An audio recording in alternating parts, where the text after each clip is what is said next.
ಕೊನೆಗೆ ಮಾನ್ಯ ಮುಖ್ಯಮಂತ್ರಿಗಳು ಮತ್ತು ಮಾನ್ಯ ಉಪಮುಖ್ಯಮಂತ್ರಿಗಳು, ಪ್ರದೇಶ ಕಾಂಗ್ರೆಸ್ ಅಧ್ಯಕ್ಷರು ಇಬ್ಬರೂ ಕೂಡ ಬರ್ತಾರೆ. 13 ನಂತರ ಅವರು ನಮಗೆ ದಿನಾಂಕವನ್ನು ಕೊಡ್ತಾರೆ. ಬೃಹತ್ತಾದ ಕಾರ್ಯಕ್ರಮವನ್ನು ಏರ್ಪಾಡು ಮಾಡ್ತೇವೆ. ಒಂದು ಆ ಭಾಗದಲ್ಲಿ ತಿಪ್ಟೂರು ಸಬ್ ಡಿವಿಷನ್ನಲ್ಲಿ ಒಂದು ಮತ್ತು ತುಮಕೂರು ಸಬ್ ಡಿವಿಷನ್ನಲ್ಲಿ ಒಂದು, 2 ಕಡೆ ಅವರಿಬ್ಬರೂ ಬಂದು ಮತವನ್ನು ಕೇಳೋದು. ಅದಿನ್ನೂ ನಮಗೇನು ಕನ್ಫರ್ಮೇಷನ್ ಬಂದಿಲ್ಲ. ಬಂದಾಗ ತಿಳಿಸ್ತೀವಿ. ಬಂದಾಗ ನಮಗೆ ನ್ಯಾಷನಲ್ ಕ್ಯಾಲೆಂಡರ್ನಲ್ಲಿ ಅವ್ರದ್ದು ಯಾವ ರೀತಿ ಪ್ರೋಗ್ರಾಮ್ಸ್ ಇದೆ ಗೊತ್ತಿಲ್ಲ. ಅವ್ರದ್ದು ನಮಗೆ ಬಂದಾಗ ನಾನು ತಿಳಿಸ್ತೀನಿ.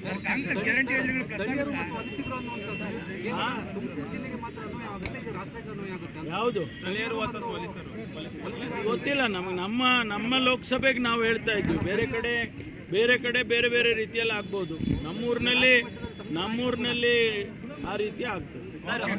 ಸರ್, ವಿ ಸೋಮಣ್ಣ ವಿರುದ್ಧ ಮಾಧುಸ್ವಾಮಿ ಅವರು ಬೆಂಬಲ ಕೊಡಲ್ಲ ಅಂತ ಹೇಳ್ತಿದ್ದಾರೆ. ನೀವು ಕೂಡ ಭೇಟಿ ಮಾಡಿದ್ದೀರಿ.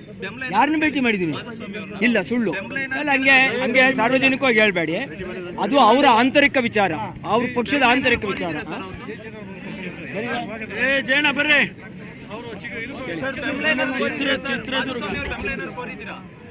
ನಾನು ಯಾರಿಗೂ ಭೇಟಿ ಮಾಡಿಲ್ಲ. ಅದು ಅವ್ರ ಪಕ್ಷದ ಆಂತರಿಕ ವಿಚಾರ.